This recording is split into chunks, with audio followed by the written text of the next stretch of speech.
So, over the last 5 months, we've been using two bottle warmers, the MyBambini Pro and the Philips Avent. And over this time, we've built up quite enough of experience, and one has clearly become our favorite of the two. So today, let's have a look at some things that parents who are in the market for a new bottle warmer may want to consider from our perspective, and then hopefully help you make a better decision about which bottle warmer is right for you.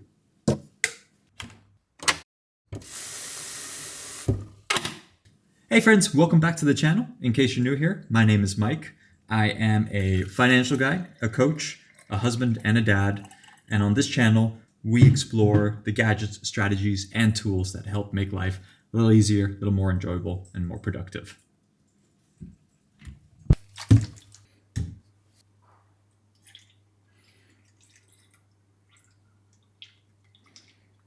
So, in the one corner, we have the Philips Avent. It's got a compact design, an internal coil that makes cable management and setting it up a lot easier. And on the front, you have a little dial to help you tune to the volume of the liquid that you're going to be using. In the other corner, we have the MyBambini's. And this is primarily a travel bottle. And as such, you get a couple accessories along with it. You get a dust protector cap, a carrying pouch, a charging cable, and a mount to ensure compatibility with virtually all bottles on the market. It has a sleek, minimalistic design, small footprint, and has got a one-touch control button and a digital display on the front. Now, the main thing I want to compare for these products falls into three categories. Three categories that I find most important when I am using a bottle warmer. First, heating time. Second, temperature accuracy. And then third, ease of use. So let's break those categories down one at a time. All right, so heating time. How long will I need to wait until the bottle is ready? Now, Philips Avent claims it can warm up 150 milliliters, about 5 ounces, to the ideal temperature within 3 minutes. Whereas MyBambini claims it can warm up 100 milliliters, so 3.3 ounces, in 4 minutes. So purely based on those numbers, Avent clearly wins. However, naturally don't want to just take their word for it, so I put it up to a little test. So what I did is I took a bottle of 180 milliliters of room temperature up to 40 degrees Celsius with both of these 3 times each to see exactly who won. And MyBambini, on average, took 6 minutes to warm up 180 milliliters to 40 degrees Celsius, whereas the Philips Avent took 8 minutes and 25 seconds. One small side note here is that the MyBambini's power does drop off a bit as it loses battery charge. So at 60% battery, it took an additional 30 seconds to warm. So 6 minutes, 30 seconds instead of 6 minutes, which you get at a fresh charge. And this gets progressively worse the more battery is lost. So that's something to keep in mind. And that brings us to temperature accuracy. How well does it get to the temperature that I want, and how consistently does it get there? And here, the MyBambini is miles ahead of the Philips Avent. Not only does MyBambini have a direct temperature setting that allows you to set it to 37, 40, 45, and 50 degrees Celsius, it also has a live status digital display to let you know what the exact temperature is at that exact moment.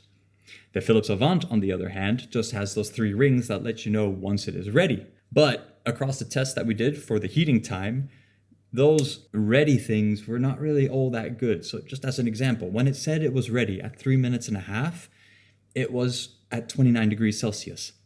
And then every minute after that, the temperature rose by 2 degrees Celsius, give or take, until at 9.5 minutes, it was at 41 degrees Celsius.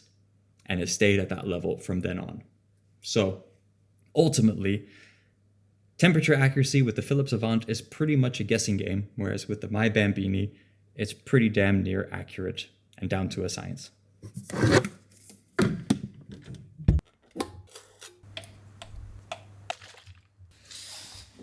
And that brings us to the convenience of use, or the ease of use.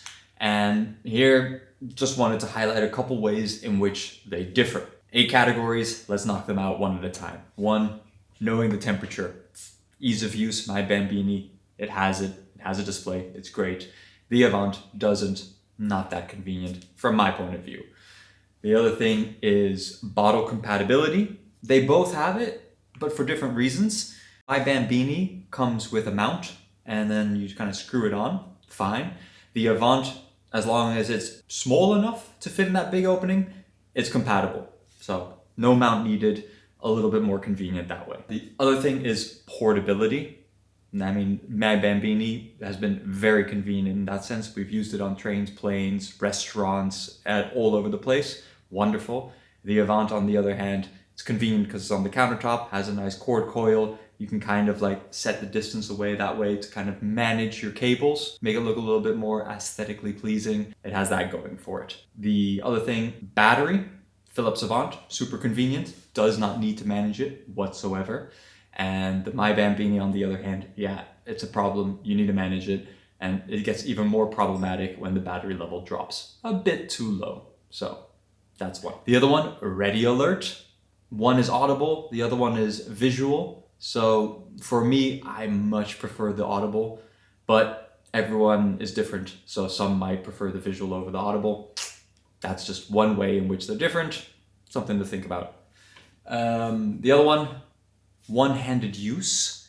Can you do everything one-handed? Bambini, definitely not. You always need to screw it off the warmer. Whereas with the Philips Avent, you can when you're using breast milk. So there, you pop it in, it gets warm, you pull it out, you can feed it immediately. If you gotta do formula, you still gotta warm up the water before adding the formula, so you still gotta open it up afterwards. That's mostly a two-handed thing. So one-handed use, Avent has a slight edge. That brings it to the 7th category, which is cleaning. And here, again, Avent has the edge. I mean, the milk never makes contact with the Avent itself, so there is really no need to clean the Avent. Whereas with the MyBambini, you still need to clean that metal head, and you do need to sterilize it every now and then. It's an easy process, but it is an extra step that needs to be done. And then the last part that needs to be considered for convenience and ease of use is, are there any loose or losable parts? And Avent, nothing. You just get that big brick, that's it. Compact brick, whatever you want to call it. With MyBambini though, you have a little rubber sealing ring on the inside so that when you screw it, it's sealed off nicely. That is loose and that is losable. The good thing is that you can order just that component by itself. So if you were to lose it, it's not the end of the world, but it's still something that can be lost. And those are the categories that I think I need to call out in terms of the ease of use and the differences between the two products that I saw. All right. So that finally brings us down to the final point. Let's talk about price. Let's talk about value. The Philips Avent comes in at about 40 euros, whereas the MyBambini comes in at 80 euros. So literally twice the price. And that really does beg the question, does the MyBambini offer twice as much value here? And this is kind of a relative and a personal question, as it really depends on you and how you're going to use it, as well as your overall budget and how much financial liquidity you have available to yourself. Now, for me, it ultimately definitely is worth the extra value. The extra 40 euros, I totally get back here. I mean, you've got the portability, you've got the accurate temperature control, and you've got a slightly faster time to warm. All of that together, I'd happily pay more money for. And I've been extremely happy with the product ever since we got it. No doubt about it. Now, if you like this comparison video, but you want to know a little bit more details about the individual products themselves, the Avent or the MyBambini, then check out the individual reviews that I have here and here. Alternatively, if you're in the market for a slightly more luxurious bottle warmer, check out my Baby Brezza review. And then, yeah, thanks so much for watching. Leave a like for Mike, hit that subscribe button to support me, and see you next time.